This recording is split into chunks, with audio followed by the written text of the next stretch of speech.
আজকে টিআইবি একটি প্রতিবেদন দিয়েছে, সেই প্রতিবেদনের আমি কিছু অংশ উল্লেখ করতে চাই আলোচনায়। ২০২৪ সালের নভেম্বর থেকে ২০২৫ সালের অক্টোবর পর্যন্ত সময়ে এক বছরে বিভিন্ন সেবা খাতে মোট ১২,৬৩৩ কোটি ২০ লাখ টাকা ঘুষ লেনদেন হয়েছে, জানিয়েছে ট্রান্সপারেন্সি ইন্টারন্যাশনাল বাংলাদেশ টিআইবি। তারা বলছে জরিপটি অন্তর্বর্তী সরকারের সময়ের দুর্নীতির চিত্রের একটি বিশ্লেষণ। দুর্নীতি একদিনের ঘটনা না, এটি বাংলাদেশের যুগ যুগ ধরে বছরের পর বছর ধরে চলতেছে। এটি আসলে বন্ধ করার কি উপায় আছে? আমি একটা মজার কথা বলি। বাংলাদেশ সংবিধান পরিষ্কারভাবে আমাদের দেশে সরকারি কর্মকর্তা কর্মচারী যারা আছে তাদেরকে কয়েকটা শব্দের মাধ্যমে এই ঘুষ দুর্নীতি করার পারমিশন দিয়েছে। গণপ্রজাতন্ত্রী বাংলাদেশ সরকারের সংবিধানে পারমিশন দেওয়া হচ্ছে আপনি বলছেন? হ্যাঁ, আমি বলি, আমি আপনাকে সেকশন সহ বলে দিচ্ছি, অসুবিধা নেই। প্রথম হচ্ছে যে গণপ্রজাতন্ত্রী বাংলাদেশ সরকারের সকল কর্মকর্তা কর্মচারী তারা জনগণের সেবায় আত্মনিয়োগ করবেন, এরকম একটা কথা থাকা উচিত ছিল। সেখানে জনসেবা করার চেষ্টা করবেন, এই চেষ্টাটা আমার নগদ নিয়ে এলো হার না মানা হার অফার। সর্বনিম্ন 10,000 টাকা রেমিটেন্স নগদে পাঠালে থাকছে স্বর্ণের হার জেতার সুযোগ। হচ্ছে তাদের লাইসেন্স। আরেকটা আছে সরল বিশ্বাসে তারা যে কোনো কাজ করলে তাদের যে আপনার লায়াবিলিটি ফ্রি করে দিচ্ছেন। আমি যে বিষাক্ত আইন নিয়ে কাজ করছি তার মধ্যে আমরা বের করেছি যে সমস্ত জায়গাতে ইভেন সরকারি কর্মকর্তা কর্মচারীরা যত অপরাধী করুক আপনি কিন্তু তাকে জিজ্ঞাসাবাদও করতে পারছেন না। একটা চোরকে আপনি জিজ্ঞাসা করবেন যে আমি তোমার বিরুদ্ধে তদন্ত করবো, সে কি পারমিশন দিবে? আপনি যতই লুট করেন, যতই ঘুষ খান, তারা আজান দিয়ে ঘুষ খাচ্ছে, আপনি কি করবেন? কারণ তারা এটা তো একটা এই ব্যুরোক্রেসিটা তো ধরেন এমন একটা রুলস অফ বিজনেস দ্বারা আছে যে কোথাও কোনো জায়গায় তাদেরকে আটকাতে পারবেন না, কোথাও না, সব জায়গাতেই তাদের লাইসেন্স। তাহলে মানে সংস্কারের তো প্রয়োজন আছে না? এটা তো সংস্কার না, এগুলো সমস্ত কিছু। আপনি দেখেন ব্রিটিশ আমলে যখন আইনটা হয় 1860 সালে দণ্ডবিধি হয়, এর আগে 1857 সালে আপনার সিপাহী বিদ্রোহ হয়।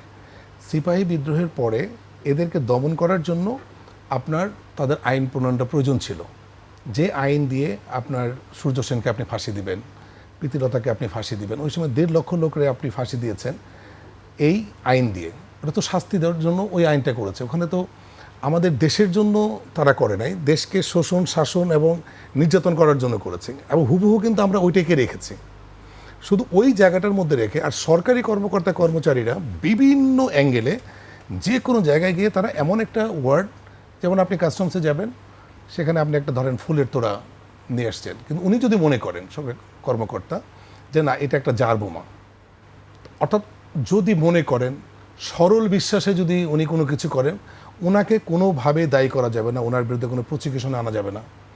এগুলো হচ্ছে রুলস অফ বিজনেসে ক্লিয়ার, এগুলো সব রিসার্চ করে আমার বের করা আছে।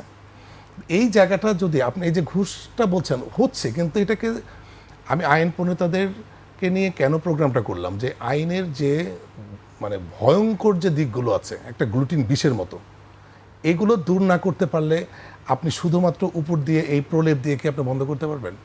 বাংলাদেশে দেখেন কিছু শব্দ পরিবর্তন করলে কি অনেক পরিবর্তন হয়ে যাবে। আমি একটু বলি, দেখেন নো লায়াবিলিটি, এখানে আপনি ইনডেমনিটি দিয়ে রাখছেন বিভিন্ন শব্দের মাধ্যমে, আমি তো সরাসরি বলছি, বিভিন্ন শব্দ দিয়ে এটা করেছেন।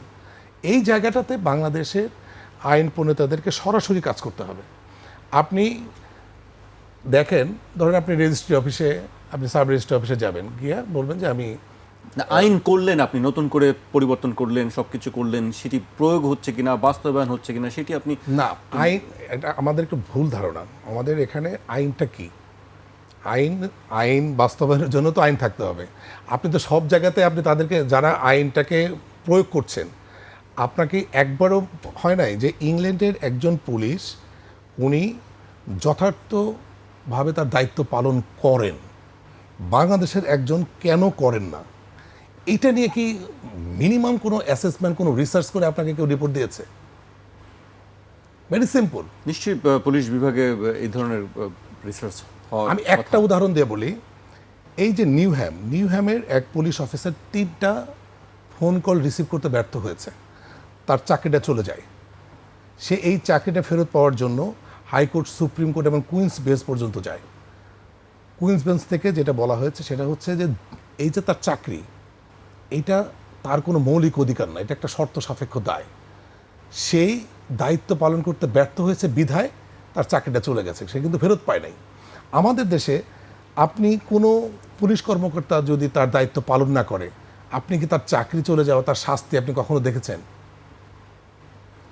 রেসপন্সিবিলিটি, অ্যাকাউন্টেবিলিটি এবং লায়াবিলিটি, এই তিনটা জায়গায় যতক্ষণ পর্যন্ত আমরা এনশিওর করতে না পারবো যে রেসপন্সিবল, তাকে 100% রেসপন্সিবল হতে হবে। যদি রেসপন্সিবল না হয় তাহলে তার পরিণতিটা আপনাকে অটো এনশিওর করতে হবে। জি, আমরা শেষের দিকে চলে আচ্ছা, এসেছি। আমরা একটু রেলে চলে গিয়েছিলাম। জি, আসলে ঘুষ থাকবে না, দুর্নীতি থাকবে না, এবং প্রত্যেকটা মানুষ তার জায়গা থেকে তার দায়িত্বটা পালন করবে। আইনের মাধ্যমে এটা নিশ্চিত করা সম্ভব যদি আমরা আইন প্রণেতারা সেইভাবে আইনটা প্রণয়ন করি। নতুন করে আইন প্রণয়নের কথা বলছেন আপনি? একদম ঢেলে সাজাতে হবে সবকিছু। এত আপনি কি আরেকটা ইনফরমেশন দিই, বাংলাদেশে কিন্তু 18 লক্ষ আইন আছে। আবার যে কাউকে জিজ্ঞেস করলে বলবে যে বাংলাদেশে কোনো আইন নেই। 18 লক্ষ আইন? 18 লক্ষ আইন আছে।